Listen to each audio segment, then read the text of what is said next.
Amis téléspectateurs, bonjour. On est le dimanche 14 juillet 2019. On est rendu au 21e rassemblement de Montréal, 21e en Algérie, 21e vendredi. 21e vendredi fait sur des arrestations de jeunes du Hirak. Il s'agit de presque plus de 300 Algériens, jeunes du Hirak qui ont été arrêtés. Bien sûr, il y a eu le doyen des détenus, il s'agit du Moudjahed, l'Akhdar Bourga, qui reste toujours détenu. Bien sûr, il y a eu les slogans du vendredi, Yitnahaw K'a, Doula Madaniya, Machi Askariya. Restez avec Ksari Web TV. Merci beaucoup.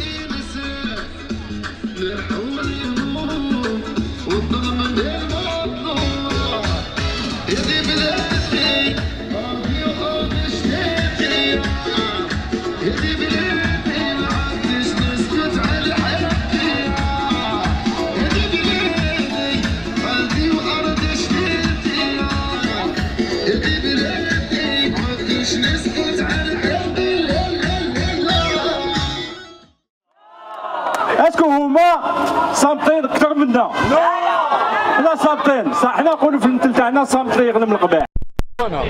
حنايا on est sorti pour l'Algérie. On n'est pas sorti pour des personnes. C'est pas Gaïd Salah ou on est contre le système.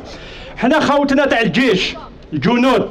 On n'est rien contre الجنود كي نقولوا دولة مدنية. دولة مدنية ça veut dire que les généraux يريحوا في لي كازان تاعهم. Les généraux ils vont s'occuper de protéger les frontières algériennes. Les généraux, depuis 62, l'armée, il a toujours nommé les présidents, il a toujours nommé les politiciens en Algérie. On veut que la politique soit faite par le peuple. Les représentants. Inch'Allah, c'est le 21e, on est le 200e, Inch'Allah. Ou Tahia Jazair, Nachid l'Ouatani Jazairi.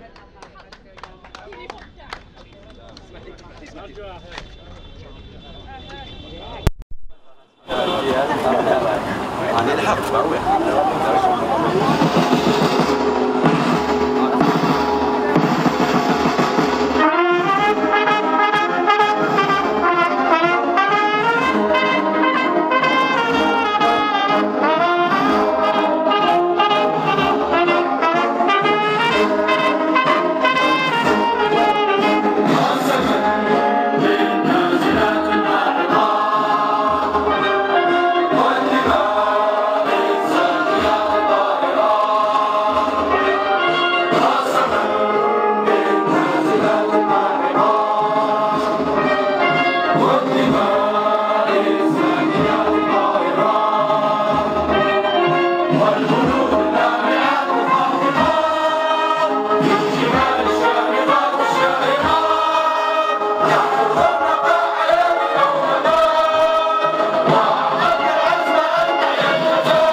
vous revenez d'Algérie, vous avez vécu le Hirak en Algérie.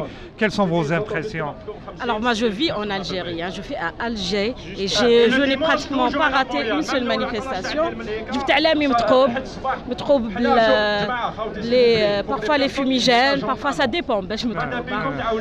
Et je n'ai pas pu rater. C'était toujours Silmia, c'était pas dangereux. Pas du tout. Il faut juste sortir dans les heures. Il ne faut pas sortir trop à l'avance, ni rester au-delà de 17 heures. Sinon tout se passe très très bien, alhamdoulilah. Les arrestations, les provocations. Les provocations, oui, les arrestations, parce qu'on est à 14h. Les arrestations, ils sont vers midi. Donc, les arrestations, bien sûr, même à midi, on a pris notre droit de manifester. Donc, on ne comprend pas où على شافدوهم على جال علام على جال جبا على جال قال كلمة تحق. Donc non, on est contre. Oui, là, ils veulent mettre en prison les personnes. Ils veulent 20 millions de personnes là, voilà. Ils se mettent avec plaisir à d'autres manifs, Inch'Allah. Je voulais savoir, parce que Gaïd Salah a intervenu au courant de la semaine passée, et il a insisté, le vendredi, il a dit non, on veut Doula Madaniya, Machi Askaria. Où t'as la vie d'elle, c'est quoi? L'armée, normalement, elle n'a rien à voir avec ce qui se passe en Algérie. L'armée, c'est dans les frontières, that's it. Donc, moi, je ne vois pas. C'est lui qui a pour décider de son avenir. L'armée n'a rien à voir. Il est dans les casernes, c'est tout. Inch'Allah, الجزائر تكون تحيا ويكون الجيل الجديد وين يكون الجزائري ديفلوبي بوكو بلوس. اكشوالمون راهم عايشين مساكن واش نقولوا ما نقولوش بريكاريتي. هذا هي. السلام عليكم، ان شاء الله ربي يجيب فيها الخير. ان شاء الله. Merci beaucoup. Djihad, je voulais savoir, il y avait intervention de Gaïd Salah au courant de la semaine. Gaïd Salah veut créer un fossé concernant par exemple Doula Madaniya ou la Doula Askaria. والشعب خرج فوندردي واليوم واش نقولوا اليوم في مونريال ديمانش 14 جويي واش نقولوا في مونريال؟ نحن من 62 والشعب الجزائري قاعد يقول دولة مدنية ماشي عسكرية. هذا الشيء مش أنا اللي نقول فيه، مش الخاوة لهنا اللي يقولوا فيه، الشيء هذا تقال في المؤتمر نتاع الصومال، والناس اللي قالوه ما همش الناس اللي نجموا نوصفوهم بالخونة بالزواف كما يقولوا الجماعة اللي هي في الجزائر، راهم ناس اللي عندهم القيمة نتاعهم في التاريخ نتاع بلادنا. العربي بن مهيدي، زيغود يوسف، كريم بالقاسم، عبان رمضان الناس هذوما كل ils avaient une vision, c'était la primauté du politique sur le militaire. Donc la vision هذه c'est ça ce qui a rendu les pays par exemple occidentaux très forts. المؤسسات العسكرية تاعهم مؤسسات احترافية عندهم الدور تاعهم في تسيير البلاد، بصح واش هو الممثلين تاع الشعب هم اللي يقولوا المؤسسات العسكرية واش هي الأولويات اللي نخدموا عليهم. أما لي ديتاي تاع كيفاش تدار الأولويات هذه سي من اختصاص المؤسسة العسكرية. جمهورية ثانية، تأسيس جمهورية ثانية. هي الشعب الجزائري يعني أو نجموا نسميوها أي اسم، بس نحن رانا حابين جمهوريه وين الشعب هو اللي يقرر مصير البلاد، الشعب يقرر مصير البلاد عبر انتخابات حره ونزيهه. وبالتالي العسكر نتاعنا انا واحد من الناس جمري بيان انفويا ميساج للجنود نتاعنا pour leur dire écoutez لما الشعب يقول دولة مدنية ماشي عسكرية ça veut pas dire باللي رانا كونتركم خاوتي خواتاتي، رانا بالعكس نعزوكم. واذا كان محتم في حياتي اني نبوس صباط في حياتي، اذا كان محتم ما نلقاش خير من الصباط نتاع الجنود نتاعنا اللي يسهروا علينا والناس والمعلمين اللي قراونا والناس اللي نظفوا في البلدان نتاعنا. دونك ما راناش كونتر لارمي، رانا كونتر لو فات كو لو ليدرشيب دو لارمي لي جينيرو يقرروا شكون راح يكون الرئيس الجاي. هذه رانا رافضينها من 62 وراح نرفضوها. واليوم رانا هنا مش قاعدين غير نقولوا لا، راهم اولادنا معانا صغار باش نقول لهم باللي هاو الشيء اللي ماتوا عليه الشهداء، وهاو اذا كان ما نجحناش نحن في حياتنا هاو وين لازم نكملوا دولة مدنية وين الشعب هو اللي قرر الرئيس الجاي نتاع الدولة الجزائرية. بارك الله فيك. جهاد رأيك كذلك فيما يخص العالم الأمازيغي؟ العالم الأمازيغي هو عالم أنا نحب نقول باللي الراية الوطنية راية بلادنا وراية جدادنا. دونك سي با كونتراديكتوار، اون بو لي بورتي انصامبل. للاسف الشديد الرايه الامازيغيه خلقت جديده والناس يقول لك هاي تخلقت في الاوروب والدنيا وكذا. الرايه الامازيغيه خلقها امازيغي راهو عايش على قيد الحياه دركا في تيزي وزو. جو بونس سي سا راهو عايش على قيد الحياه في تيزي وزو. سي باش تمثل البعد الامازيغي نتاع شمال افريقيا، ماهيش رايه اللي تفرق منطقه من المناطق نتاع الجزائر، راهي منطقه اللي راح تجمع نهار في يوم من الايام راح تسود الحكم نتاع الديمقراطيه في الجزائر، وراح يسود حكم الديمقراطيه في المغرب في تونس وفي ليبيا، واوتوماتيكمون لي فرونتيير سافا تومبي اون ريسبكتون لا سوفرينتي دو شاكان دي بوبل. دونك الرايه الامازيغيه عندها بلاصتها، للاسف الشديد فئه كبيره من الشعب الجزائري مازالوا ما يعرفوهاش. اون فالور دوني لو طون دو لا كونيتر دو لا بريفوازي. جو سوي سور بلي الشعب الجزائري لما يعرف معنى الرايه الامازيغيه ما ينجموش كيما نقولوا في الاعلام يستحمروه مره واحده اخرى ويقولوا له بلي الرايه الانفصاليه ماهيش الرايه الانفصاليه. الرايه الانفصاليه روحوا سور ويكيبيديا فوزالي لا فوا. الرايه هذه لا تمثل لا شويه لا قبائل لا مزاب، راهي تمثل راهي تمثل شمال افريقيا كامل. دونك تحيا الجزائر وخاوتي اليد في اليد ما نخلوهمش يلعبوا بنا. القايد صالح للاسف الشديد راهو استعمل الكارطه خبيثه تاع فرق تسد. الكارطه هذه راهو استعملوها الرومان البيزنطيين الاتراك الفرنسي الاسبانيول، واستعملها النظام معنا باش يفرقنا باش يحكمنا. دونك خاوتي ما لازمش نعطوهم الفرصه هذه. ابسوليمون. تحيا الجزائر. يعطيك الصحه جاب. بالسلامه عاد خويا. لا حسين الرونجان، لا حسين الرونجان. صباح الخير، شفتك خديت اون انيسياتيف، ماذا بك تحكي لنا على هذه الانيسياتيف اللي خديتها او نيفو دو حراك تاع مونريال؟ السلام عليكم. اولا الانيسياتيف ماشي تاعي، الانيسياتيف تاع جماعه، عندنا كوميتي تاع سبور دي بينيفول على كل حال كيما كاع جماعه كنتو تشوفوا من هنايا. رانا ناويين ان شاء الله باش نشاركوا في الماراثون تاع مونريال اللي يجري. مهم. شحال يجريو فيه دابيتود؟ عندك شوف الماراثون تاع مونريال، الماراثون تاع مونريال كان كيما يقولوا لي زوبسيون بزاف. ماراثون تاع مونريال يجريوه بالسبت ويجريوه بالحد. بالسبت عندك صحاب 5 كيلومتر 10 كيلومتر سومي ماراثون. سومي ماراثون غدوه من ذاك بالحد عندك السومي ماراثون تاع 21 كيلومتر ولو ماراثون كلاسيك تاع 42 كيلومتر. تنجم تعطينا لي دات؟ عاود لنا لي دات. دونك لو ماراثون تاع الصح لو دومي ماراثون لو ماراثون يصرا لو 22 سبتمبر بالحد ان شاء الله 22 سبتمبر 2019. والليله تاع 22 سبتمبر اللي هي 21 سبتمبر بالسبت عندك اكتيفيتي 10 كيلومتر و 5 كيلومتر. يعني وعلاش؟ باش نسمحوا لكاع الناس باش يقدروا يشاركوا. وعلاش حبينا نشاركوا هذا العام في الماراثون تاع مونريال؟ على جال كيما يقولوا باش نعرفوا بالحراك تاعنا. وعلى بالكم باللي الماراثون تاع مونريال مشهور يشوفوا الدنيا كامل، ورايحين ان شاء الله نديروا بالعلامات تاع الجزائر وبتريكوات كيما راكم تشوفوا باش الانسان يبان، باش يعني نساندوا الشعب تاعنا اللي راه اون فا دوني دو لا فيزيبيليتي. يعطيك الصحه، برينسيبالمون دو لا فيزيبيليتي بور نوتر موفمون. يعطيك الصحه. بلا مزيان. يعطيك الصحه. بقوا على خير.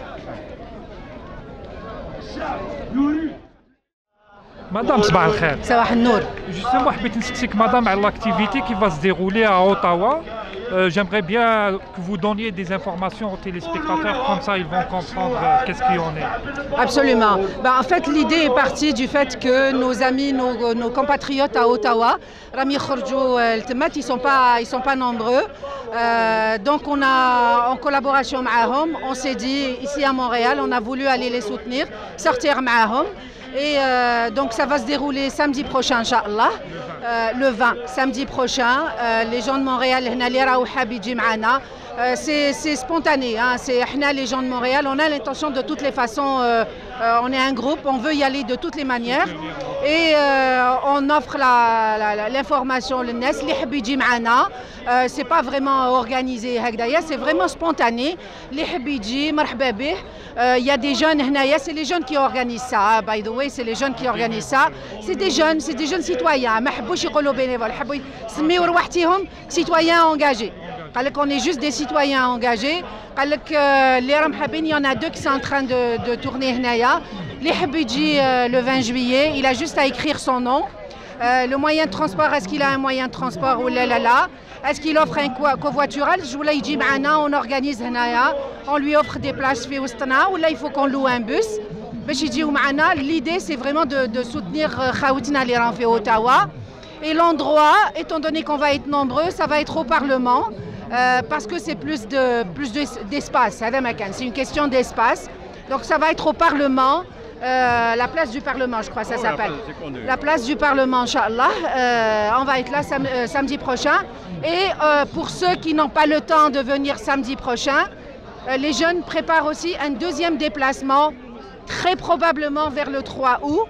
Donc c'est soit هاد السبت ولا السبت الاخر donc le 3 août نطلعوا ان شاء الله نمانيفيستيو مع خوتنا في اوتاوا pour soutenir خوتنا اللي في الجزائر. Voilà, c'est ça. Je rajouterai parce qu'il y a beaucoup de gens qui vont se poser la question, à l'âge la place du Parlement et non pas l'ambassade d'Algérie. L'ambassade d'Algérie, c'est un quartier très résidentiel. C'est petit, c'est petit. On peut pas, on n'aura même pas. On s'en fout. Mais c'est l'espace. C'est l'espace et on est isolé, ça n'a pas un effet médiatique qui m'a. La place du Canada, plutôt la place du Parlement, Canada, la place du Canada, parce qu'il y a beaucoup de touristes, il y a beaucoup de gens, on va un petit peu publiciser un petit peu le Hirak Ta'na. Mais c'est beaucoup plus, c'est juste pour répondre, parce qu'il y a déjà l'ambassade, c'est la seule raison pour laquelle on a choisi, que les jeunes ont choisi le Parlement. Un autre élément très important, c'est que c'est que maintenant le gouvernement il est passé à un stade dans sa terreur et dans sa il nous traite tous de traîtres. Donc il faut qu'on passe à une étape supérieure de mobilisation.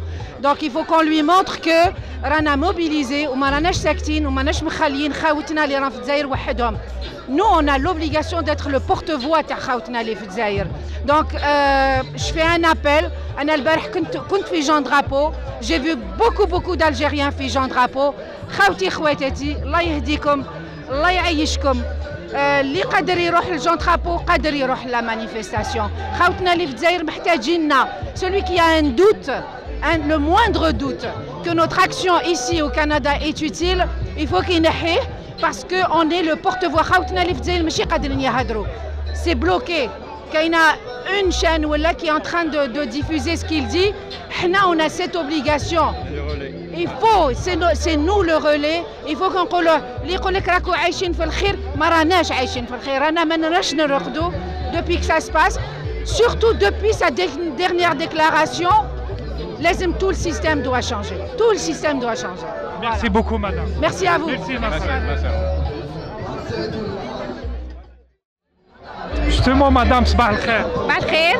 مدام حبيت نسقسيك بارابور دولة مدنية ولا دولة عسكرية، واش هو لو شوا تاعك انتيا؟ Alors c'est sûr حنايا رانا هنا في مونريال الجالية الجزائرية في ساكنة في مونريال دونك لا دياسبورا الجيريان à مونريال. حنا كل حد حنا رانا هنا باش ندافعوا على الحقوق ديالنا ونكونوا مع خاوتنا خواتاتنا في الجزائر. سي نورمال دولة مدنية 100% يتنحاو كاع ان شاء الله. La démocratie, on veut la démocratie, notre Algérie libre et démocratique à 100%. On est là pour bien sûr défendre les droits des Algériennes, défendre les droits des Algériens, avoir une Algérie meilleure, donc un pays développé comme on voit à l'étranger. Les jeunes taouana, les femmes, les hommes ont besoin de ce changement et c'est le moment. Il ne faut pas lâcher. Il faut continuer à sortir tous les vendredis, tous les dimanches à l'étranger et nous on est là pour donner un appui à tous les Algériens en Algérie. Madame, est-ce que le drapeau berbère amazigh vous dérange? Non, il ne me dérange pas du tout. Ça fait partie de notre culture, ça fait partie de notre patrimoine. C'est normal, on a le drapeau Diana, donc le drapeau de l'Algérie, mais on peut débattre, mais c'est des faux débats actuellement. Il faut se concentrer sur l'essentiel et l'essentiel c'est évidemment la démocratie et la liberté d'expression de tout ce qu'on doit avoir. Donc essentiellement on doit se focuser sur l'essentiel et l'essentiel évidemment c'est toujours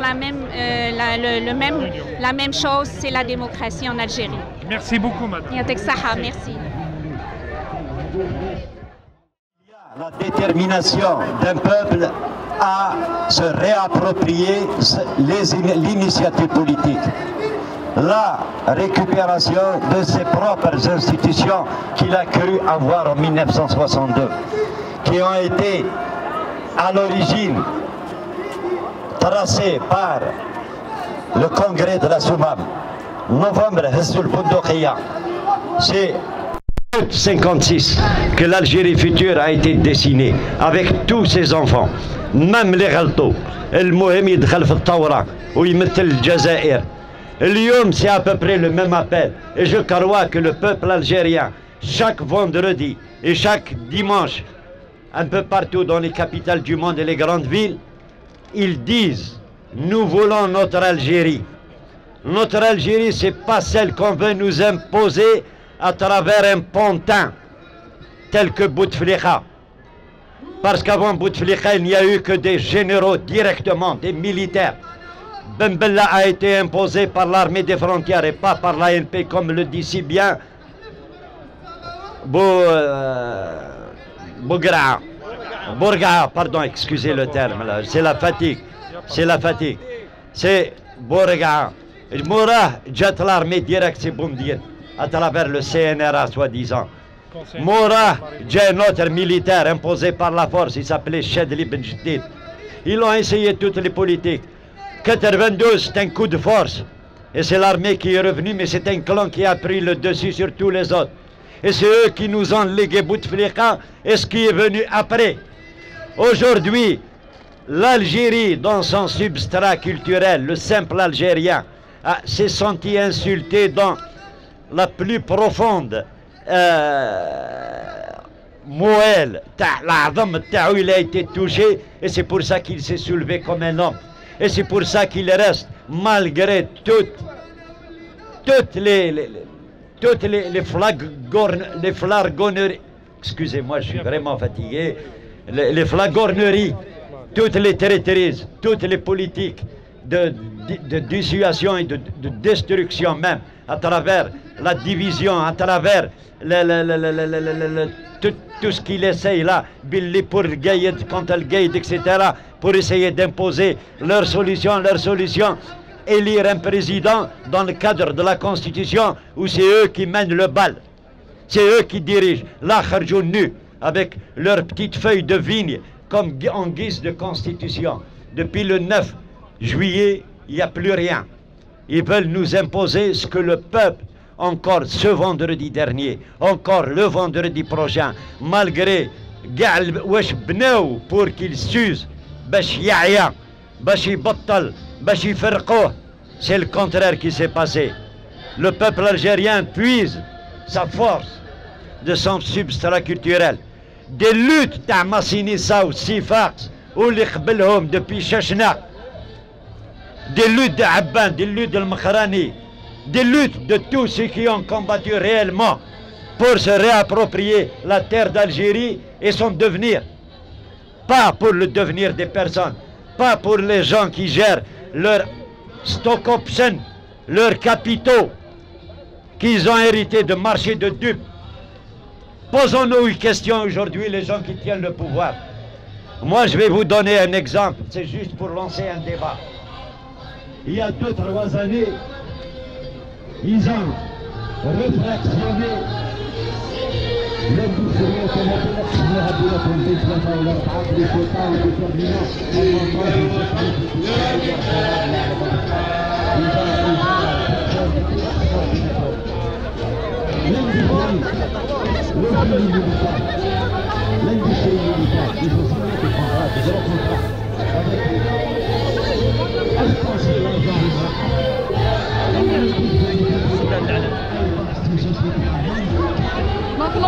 c'est quoi la chaîne, c'est quoi l'idée? Bon, l'idée c'est comme on va transmettre le message, tous nos réclamations dans le fond, les revendications, tout ça. Donc comme les adultes, ils vont être attachés avec du scotch tape pour dire qu'on est emprisonné. Puis là, les enfants, c'est un signe d'espoir, de liberté, tout ça. Ils vont venir détacher ces détenus. Donc, dans le fond, ils sont emprisonnés. Après ça, le message, c'était, voilà, qu'on fait, on va connaître ça. Libérer l'Algérie. Libérer la liberté, libérer l'Algérie, ainsi de suite. Donc, vous allez tout voir, je veux que vous allez filmer ça. La prochaine étape.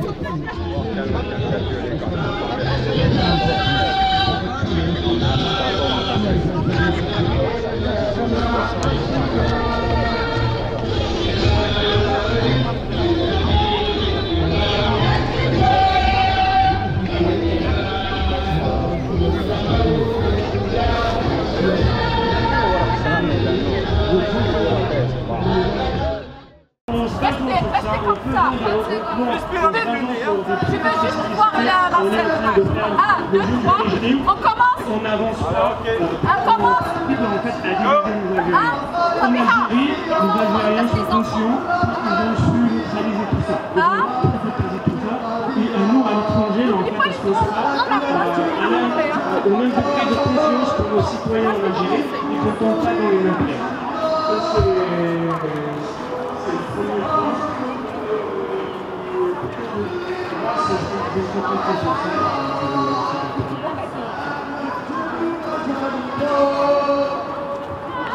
السلام عليكم.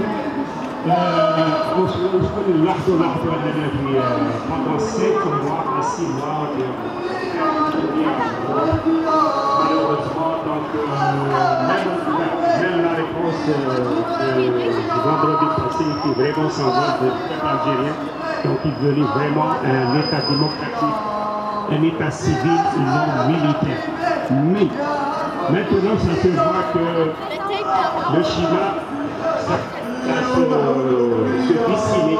Il y a vraiment il y a ce qu'on appelle le renouvellement de lui-même. Donc on se base toujours sur lui-même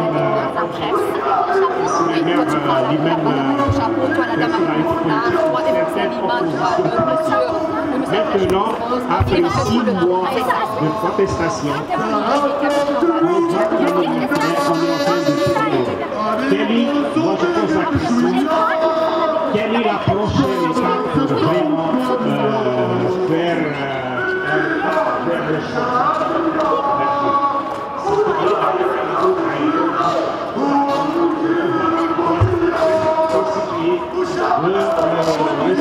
régénérer les mêmes figures, de la même façon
ولاش لا ما نولاش ولاش لا ما نولاش جيبوه شريط الحراش جيبوه شريط الحراش جيبوه شريط الحراش جيبوه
وقولوا للكاين ما فيكي كتشفى والشعب راه فايق ناحينا كنت في لقاء قولوا للكاين ما فيكي كتشفى والشعب راه فايق ناحينا كنت في لقاء قولوا لهم ما تحشوها الناس كاع بالبارود قولوا لهم جيبوا الحريه يكون واش يكون قولوا لهم ما تحشوها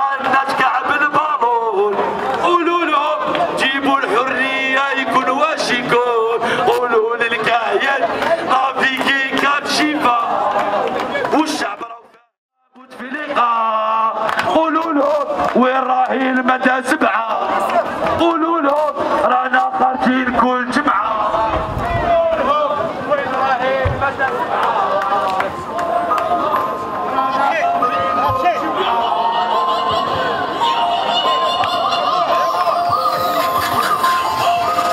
Changer dans nos cas, c'est toujours la vie d'un local. Ouais, Chica passe au local. Je suis un démon magnifique, ça sera toujours nous les coupables. Coupables d'être Afrique, coupables comme Gaddafi ou comme Nelson Mandela. Maman, c'est moi, maman, trop souffert. La vie, c'est écrit qu'on veut souffrir plus que les autres. Les autres, et leur petit, ils nous ont tout pris. Donc moi, je vais m'enrichir les riches, qu'on peut faire partie. Je chante.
تنسقسيك مدنيه ولا عسكريه؟ مدنيه خير يا اخي. وعلاش وشنو الحكمه عسكريه كرهنا منها ديبي 62 سجور.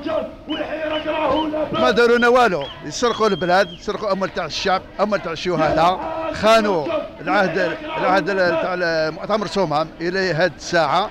ليتا الجيريان n'a jamais reconnu le congrès de la Sommam. À ce jour. لازم نعاودوا نوليو الكونغري دو لا سومام. Bien sûr, le congrès de la Sommam, il est juste, il est correct, il est réel. Tout le peuple algérien doit vivre égaux, sans distinction. Il n'y a pas une جهة مليحة وجهة مش مليحة، يعني il n'y a pas de division. Ils sont tous des Algériens parce que العهد تاع لا سومام الناس اللي يخرجوا في سبيل الله. قال حنا نخرجوا في سبيل الله، بصح كي نموتوا ولادنا يعيشوا مع البابل ايكو. يزون دروا عندهم حق يقراوا باطل، يداووا باطل، يسكنوا باطل، تريسيتي والغاز والما ما يخلصوش، والمدخول تاع البترول عندهم حق في المدخول تاع البترول. كي يلحقوا هذه النقطة تاع المدخول تاع البترول، لا فرنسا a préféré de ne pas reconnaître ce congrès légitime. Il est illégitime. Donc هذيك الشيبات تاع البترول والاخر ديال فرنسا اوريجينيرو ولاد فرنسا. C'est pour ça à ce jour le congrès de la Sommam n'a pas été reconnu par l'État algérien. Et ça c'est très grave pour moi. Moi j'ai perdu 4 membres de ma famille et j'ai passé 2 ans de prison avec ma mère et ma soeur. Et depuis 2001 à ce jour, quand je demande l'indemnisation de guerre de ma prison personnelle, vous n'avez pas le droit parce que la législation algérienne درت قانون اللي عنده 12 سنه جواز تروما تاع الحبس، عنده الحق كونسي مجاهد، عنده الحق لا ديبورتاسيون، عنده الحق تو لي زافونتاج. وانا جي بردي 4 membres de ma famille sans compter ولاد عمومي اكسيتيرا. Il y avait 28. On est exclu de cette société pourrie de l'Algérie. Alors on veut un changement total. اسمح لي كلامك هو الكبير. على لي détenus, il y a plus de 300 jeunes qui sont détenus qui ont été présentés à la justice. وهما سلميين. كلمه لهادنا الشبيبه وانت اسكو راك داكور باش يعني تلقوا صراحهم. انا ماذا بيا هذول اللي ديتوني يخرجوهم بلي رابيد بوسيبل باسكو هاد الناس خرجوا على الحق، ما خرجوش على الباطل، ما كسروش، ما قتلوا، ما ضربوا، ما والو. دونك هذه سيناريو داروا قائد الصالح هذايا المجرم هذايا مع كيلكوزان لي جينيرو تاعو، حكموا هاد الناس. يا ميم ديمور في الحبس. انا جي دي فورماسيون الجي قال كاين الناس اللي يقتلون في الحبس. الور هذه سي ان كريم. نورمالمون قال صالح وبن صالح وبدوي سيرون جوجي بار لا كور بينال انترناسيونال اي بار لو بيبل الجيريان. يعطيك الصحة. الله يسلمك، بارك الله فيك. ربي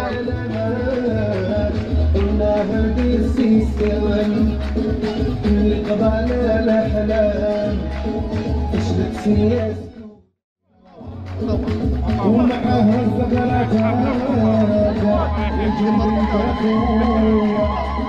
وشربك اخونا اجيكم ضمنية ونقولوا بركات بركات الجيري بركات تسرديها بعمري بركات عيد ما نجري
جمهورية ماشي كازرنا جمهورية ماشي كازرنا جمهورية ماشي كازرنا جمهورية ماشي كازرنا جمهورية ماشي كازرنا جمهورية ماشي كازرنا جمهورية ماشي كازرنا جمهورية ماشي كازرنا جمهورية ماشي كازرنا أناني وقت هنا جمهورية ماشي كازرنا جمهورية ماشي كازرنا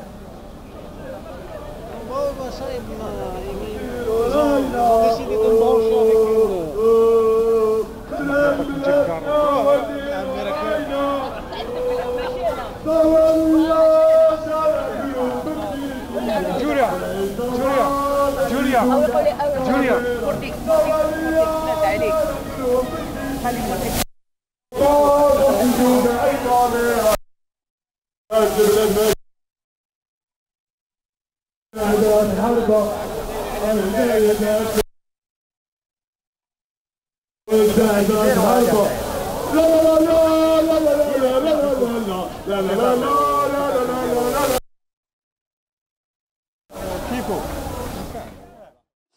تحبسنا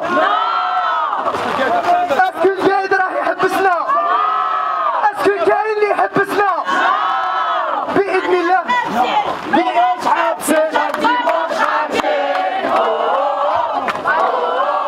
ماناش حابسين ماناش حابسين شحتي ماش خارجين ماناش حابسين شحتي ماش خارجين شكون حنا؟ شكون حنا؟ حنا اللي نحينا بوتفليقة حنا اللي نحينا العصابة حنا اللي دخلناهم للحباس حنا اللي القايد يخاف منا شكون حنا؟ شكون حنا؟ أيوا ولدي يعطيكم الصحة شكرا يعطيكم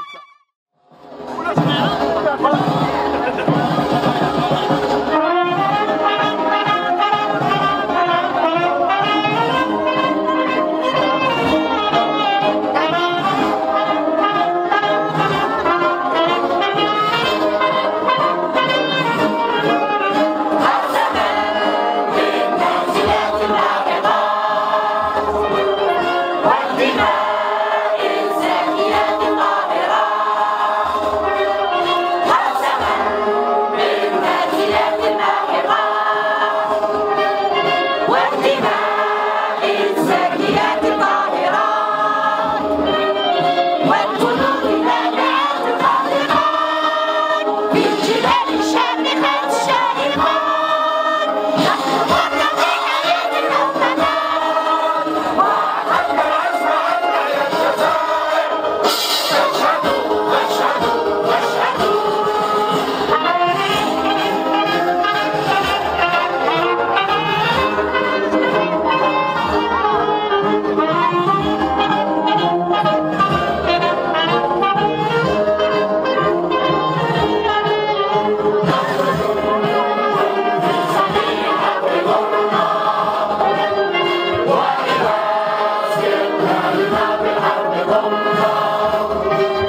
prochain, chaque dimanche. Samedi.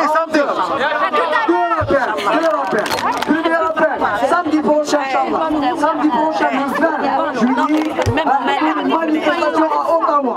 Donc ceux qui ne se sont pas encore inscrits, qui contactent Leïla, elle est ici Leïla, donc il faut la contacter pour s'inscrire. باش يشوفوا combien